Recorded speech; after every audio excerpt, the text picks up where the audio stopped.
Hello, आप सभी का मेरे चैनल इमोशनल स्टोरीज़ में स्वागत है। आज मैं आपको सोमवार व्रत कथा सुनाऊंगी। तो देखिए, एक बहुत धनवान साहूकार था जिसके घर धन आदि किसी प्रकार की कमी नहीं थी, परंतु उसको एक दुख था कि उसके कोई पुत्र नहीं था। वह इसी चिंता में रात दिन लगा रहता। वह पुत्र की कामना के लिए प्रति सोमवार को शिव जी का व्रत और पूजन किया करता था तथा सायंकाल को शिव मंदिर में जाकर शिव जी के श्री विग्रह के सामने दीपक जलाया करता था। उसके इस भक्ति भाव को देखकर एक समय श्री पार्वती जी ने शिव जी महाराज से कहा कि हे महाराज, यह साहूकार आपका अनन्य भक्त है और सदैव आपका व्रत और पूजन बड़ी श्रद्धा से करता है। इसकी मनोकामना पूर्ण कीजिए। शिव जी ने कहा, हे पार्वती, यह संसार कर्म क्षेत्र है। जैसे किसान खेत में जैसा बीज बोता है वैसा ही फल काटता है, उसी तरह इस संसार में जैसा कर्म करते हैं वैसा ही फल भोगते हैं। पार्वती जी ने अत्यंत आग्रह से कहा, महाराज, जब यह आपका अनन्य भक्त है और इसको अगर किसी प्रकार का दुख है तो उसको अवश्य दूर करना चाहिए, क्योंकि आप सदैव अपने भक्तों पर दयालु होते हैं और उनके दुखों को दूर करते हैं। यदि आप ऐसा नहीं करेंगे तो मनुष्य आपकी सेवा व्रत क्यों करेंगे। पार्वती जी का ऐसा आग्रह देख शिव जी महाराज कहने लगे, हे पार्वती, इसके कोई पुत्र नहीं है, इसी चिंता में यह अति दुखी रहता है। इसके भाग्य में पुत्र न होने पर भी मैं इसको पुत्र की प्राप्ति का वर देता हूँ, परंतु यह पुत्र केवल 12 वर्ष तक जीवित रहेगा। इसके पश्चात वह मृत्यु को प्राप्त हो जाएगा। इससे अधिक मैं और कुछ नहीं कर सकता। यह सब बातें साहूकार सुन रहा था। इससे उसको न कुछ प्रसन्नता हुई और न ही कुछ दुख हुआ। वह पहले जैसा ही शिव जी महाराज का व्रत और पूजन करता रहा। कुछ काल व्यतीत हुए। साहूकार की स्त्री गर्भवती हुई और उन्होंने एक सुंदर पुत्र को जन्म दिया। साहूकार के घर में बहुत खुशी मनाई गई और साहूकार ने उसकी केवल 12 वर्ष की आयु जान कोई अधिक प्रसन्नता प्रकट नहीं की और न ही किसी को यह वेद बताया।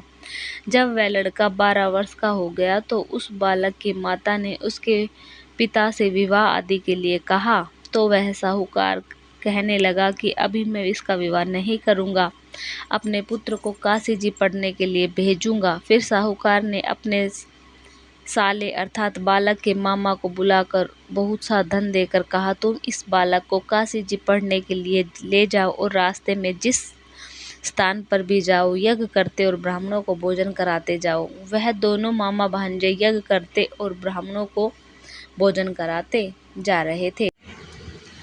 रास्ते में उनको एक शहर मिला। उस शहर में राजा की कन्या का विवाह था और दूसरे राजा का लड़का जो विवाह कराने के लिए बारात लेकर आया था वह एक आँख से काना था। उसके पिता को इस बात की बड़ी चिंता थी कि कहीं वर को देख कन्या के माता पिता विवाह में किसी प्रकार की अड़चन पैदा न कर दे। इस कारण जब उसने अति सुंदर सेठ के लड़के को देखा तो मन में विचार किया कि क्यों न दरवाजे के समय इस लड़के से वर का काम चलाया जाए। ऐसा विचार कर वर के पिता ने उस लड़के और मामा से बात की तो वे राजी हो गए। फिर उस लड़के को वर के कपड़े पहना दिए और घोड़ी पर चढ़ाकर दरवाजे पर ले गए और सब कार्य प्रसन्नता से पूर्ण हो गया। फिर वर के पिता ने सोचा कि यदि विवाह कार्य भी इसी लड़के से करा लिया जाए तो क्या बुराई है।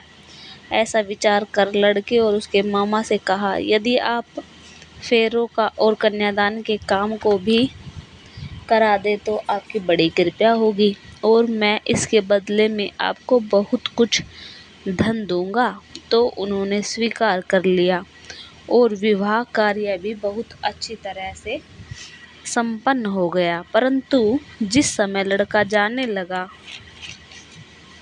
तो उसने राजकुमारी की चुंदड़ी के पल्ले पर लिख दिया कि तेरा विवाह तो मेरे साथ हुआ है, परंतु जिस राजकुमार के साथ तुमको भेजेंगे वह एक आँख से काना है और मैं काशी जी पढ़ने जा रहा हूँ। लड़के के जाने के पश्चात उस राजकुमारी ने जब अपनी चुंदड़ी पर ऐसा लिखा हुआ पाया तो उसने राजकुमार के साथ जाने से मना कर दिया और कहा कि यह मेरा पति नहीं है, मेरा विवाह उसके साथ नहीं हुआ है, वह तो काशी जी पढ़ने गया है। राजकुमारी के माता पिता ने अपनी कन्या को विदा नहीं किया और बारात वापस चली गई। उधर सेठ का लड़का और उसका मामा काशी जी पहुंच गए। वहां जाकर उन्होंने यज्ञ करना आरंभ कर दिया और लड़के ने पढ़ना शुरू कर दिया। जब लड़के की आयु 12 साल की हो गई तो उस दिन उन्होंने यज्ञ रचा रखा था ताकि वो लड़के ने अपने मामा से कहा, मामा जी आप मेरी तबीयत कुछ ठीक नहीं है। मामा ने कहा अंदर जाकर सो जाओ। लड़का अंदर जाकर सो गया और थोड़ी देर में उसके प्राण निकल गए। जब उसके मामा ने आकर देखा तो वह मुर्दा पड़ा था, तो उसको बड़ा दुख हुआ और उसने सोचा कि अगर मैं अभी रोना पीटना मचा दूंगा तो यज्ञ का कार्य अधूरा रह जाएगा। अतः उसने जल्दी से यज्ञ का कार्य समापन करा दिया और संपन्न होने तक अपना बैठा रहा। और संयोगवश उसी समय शिव और पार्वती जी उधर से जा रहे थे। जब उन्होंने जोर जोर से रोने की आवाज़ सुनी तो पार्वती जी कहने लगी, महाराज कोई दुखिया रो रहा है, इसके कष्ट को दूर कीजिए। जब शिव जी पार्वती जाकर देखें तो वहाँ एक लड़का मुर्दा पड़ा था। पार्वती जी कहने लगी, महाराज यह तो उसी सेठ का लड़का है जो आपके वरदान से हुआ था। शिव जी कहने लगे, हे पार्वती उसकी आयु सिर्फ 12 साल ही थी जो ये भोग चुका है। तब पार्वती जी ने कहा, हे महाराज इस लड़के को और आयु दो, नहीं तो इसके माता पिता तड़फ तड़फ कर मर जाएंगे। पार्वती जी के बार बार आग्रह करने पर शिव जी ने उसको जीवन वरदान दिया और शिव जी भगवान की कृपा से लड़का जीवित हो गया। शिव पार्वती कैलाश चले गए। तब वह लड़का और मामा उसी प्रकार यज्ञ करते और ब्राह्मणों को भोजन कराते अपने घर की ओर चल पड़े। रास्ते में उसी शहर में आए तो वहाँ विवाह हुआ था। वहाँ पर आकर उन्होंने यज्ञ कराया और उस लड़के के ससुर ने उसको पहचान लिया और उसने महल ले जाकर उसको बड़ी खातिरदारी कर बहुत दान दिया और दास दासियों सहित आदरपूर्वक लड़की और जमाई को विदा कर दिया। जब वह अपने शहर के निकट आए तो मामा ने कहा, मैं पहले तुम्हारे घर जाकर खबर पहुंचा देता हूँ। लड़के का मामा घर पहुंचा तो लड़के के माता पिता घर की छत पर बैठे और प्रण कर रखा था कि हमारा पुत्र सकुशल लौट आए तो ठीक है, नहीं तो हम नीचे गिर करके अपनी जान दे देंगे। तो उन्होंने अपने बेटे को अच्छे कुशल तरीके से आते हुए देखा तो वो खुश हो गए और शिव पार्वती का बहुत बहुत धन्यवाद करने लगे। तो जो भी सोमवार का व्रत करके इस कथा को सुनता है उसकी सभी मनोकामनाएं पूर्ण होती है।